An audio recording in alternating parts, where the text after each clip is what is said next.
नमस्कार दोस्तों। जिंदगी के रंगों को धुंधला करता खालीपन। जिंदगी खालीपन को भरने का दूसरा नाम भी है। हर व्यक्ति को अपनी जिंदगी में पूरा सम्मान और प्रेम पाने की आकांक्षा होती है, लेकिन जिंदगी कुछ भी पूरा नहीं होने देती। कुछ अधूरा सा छूट जाता है। इस कुछ अधूरा सा छूटना या बने रहना कोई सामान्य सी बात नहीं होती।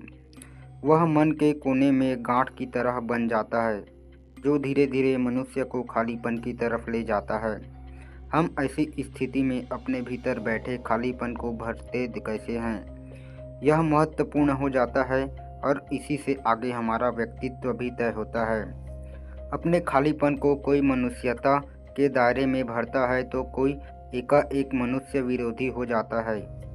बचपन में भी हम खालीपन से गुजरते हैं, लेकिन उसमें मासूमियत होती है और हम दुनियावी कुटिलता से अनजान होते हैं। फिर जैसे जैसे हम बड़े होते जाते हैं, हमारे मन मस्तिष्क में सांसारिक दांव पेच उलांचे भरना शुरू कर देते हैं।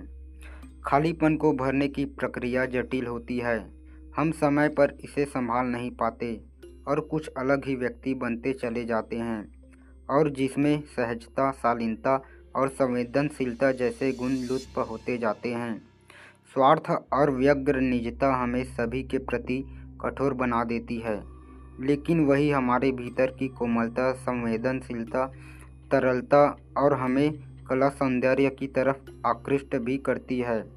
कला जो हमारे जीवन में रंग भर सकती है, उसकी तरफ भी उन्मुक्त करती है हमारे भीतर जन्मती खालीपन की लकीर। जीवन में खालीपन मनुष्य के साथ चलने वाली एक मनोवैज्ञानिक प्रक्रिया है। दरअसल इस प्रक्रिया को हम अपनी ज़िंदगी में कैसे बरतते हैं, कैसे उसका क्रियान्वयन करते हैं, सब कुछ इसी पर निर्भर करता है। हमारे खालीपन से हो सकने वाली या बन सकने वाली प्रवृत्ति का केंद्र बिंदु यह प्रक्रिया ही है। हमारे अंतर का खालीपन अक्सर कुंठा में भी बदल जाता है यदि समय रहते उसे थाह नहीं पाते और परस्पर संवाद से उसका उपचार नहीं कर लेते। यानी अपने मन को बांटना और उस गांठ को खोलना इस खालीपन की एक चिकित्सा है, जो हमें अपनी रिक्ति को भरने या किसी गहरे अवसाद को थामने में कारगर हो सकती है। साहित्य में, नाटक में यह खूबी होती है कि वे मनुष्य के भावों का विरेचन करते चलते हैं। अरस्तु द्वारा निर्दिष्ट विरेचन व्यक्ति के भीतर के त्रासद भावों का शमन कर उसे स्फूर्त करता है। तब जब वह किसी नाटक की प्रस्तुति में अभिनीत चरित्र से सामंजस्य कर अपने जागत विगत को भूल जाता है। संगीत, नृत्य या चित्रकलाएं हमारे अंतर के खालीपन को भरकर हमें आकृष्ट भी तरफ ले जाते हैं। हम हृदय के कलुषता और उसके खालीपन से बनने वाली कुंठा से बाहर निकल जाते हैं। बहुधा हम देखते हैं कि मनुष्य की जिंदगी का महत्वपूर्ण हिस्सा इस खालीपन को भरने का प्रयास ही है। खालीपन शब्द संकुचित अर्थ में नहीं लिया जा सकता। उसी तरह जैसे पाप और पुण्य में एक हल्की लकीर खींच जाते हैं, पूरा चरित्र ही बदल जाता है, ठीक वैसे ही खालीपन एक सचेतन प्रक्रिया है, संकुचन नहीं। इसका अर्थ यह बिल्कुल भी नहीं माना जा सकता कि अपने जीवन में व्यस्त रहने वाले व्यक्ति में खालीपन नहीं पाया जाता। खालीपन को विश्लेषित करने की यह एक सतही समझ है। सच तो यह है कि मनुष्य के अंदर खालीपन किसी भी उम्र में जन्म ले सकता है या हो सकता है।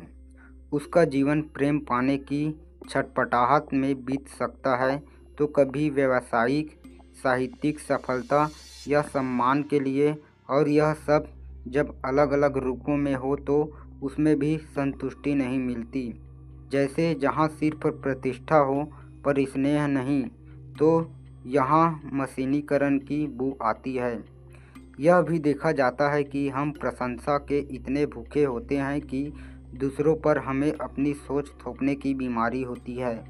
उसे पूरा न होते देख हम उस पर व्यक्ति से नफरत करने लगते हैं जिसने भी उस मनोकांक्षा का पालन न किया हो या प्रक्रिया में खलल डाला हो, अब यह अलग तरह की कुंठा बन जाती है जो हमारे खालीपन से ही उपजती है। हम अपनी बेतुकी जिदों पर अड़े रहते हैं, तिल भर अपने कहे से पीछे हटने को तैयार नहीं होते। हाड़ मास का व्यक्ति एकाएक अपनी खुशी, अपने क्षणिक सुख के लिए बहुतों की जिंदगी को खतरे में डाल देता है। जब आपका खालीपन किसी को बर्बाद करने लगे, लोगों को अपने झूठे समूह में शामिल करने लगे, तो आप मनुष्य विरोधी और दूसरे शब्दों में अराजक हो जाते हैं। यह स्थिति भयानक होती है। हम जानते हैं दुनिया की सबसे खतरनाक क्रिया मनुष्य विरोधी होना ही है। यह हम पर निर्भर करता है कि हम अंत तक मनुष्य बचे रह पाते हैं कि नहीं। झूठ, दिखावा और सहजबाग कुछ लोगों पर इतना हावी हो जाता है कि दूसरे व्यक्ति के हंसने, रोने, बुरा मानने की उसकी खुद की स्थिति को वो नियंत्रित करने लगते हैं। किसी को हथियाने या किसी पद को प्राप्त करने की प्रक्रिया में वे कुटिल से कुटिलतर होते जाते हैं। आखिर हम अपना वर्चस्व क्यों कायम रखना चाहते हैं? आज तक कौन है जिसके सिर पर प्रशंसक हो? कोई बताए, अमरता इस संसार में किसे प्राप्त है? हम अक्सर सही और गलत की परिभाषा में उलझे रहते हैं। जैसे हम जानते हैं सौंदर्य आकर्षण पैदा करता है, लेकिन आप उस सौंदर्य से शोषण तक पहुंच जाए और शोषण को सही साबित करने के चलते जानवर बन जाए। दूसरी तरफ आप अपराध को व्यक्ति विशेष के बचाव में अपराध ही न माने। अब सोचे इसमें सही और गलत क्या है? हमारे बने बनाए दृष्टिकोण पर दुनिया नहीं टिकी है। कई संबंधों और उसमें भी स्त्री पुरुष संबंधों को देखते ही हमारा शादियों से भरा दिमाग एक अलग तरह ही रिएक्ट करता है। एक घंटी बजती है उनके दिमाग में टुन और वे अपना निष्कर्ष सौंप कर चले जाते हैं।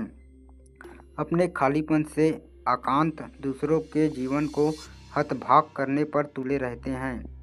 ये नकारात्मक प्रवृत्तियाँ दूसरों के भीतर के अवसाद से उपजती है, जिसमें वह सबको अपनी ही नज़र से देखने का आदी हो जाता है और मान बैठता है यह सही है बाकी गलत।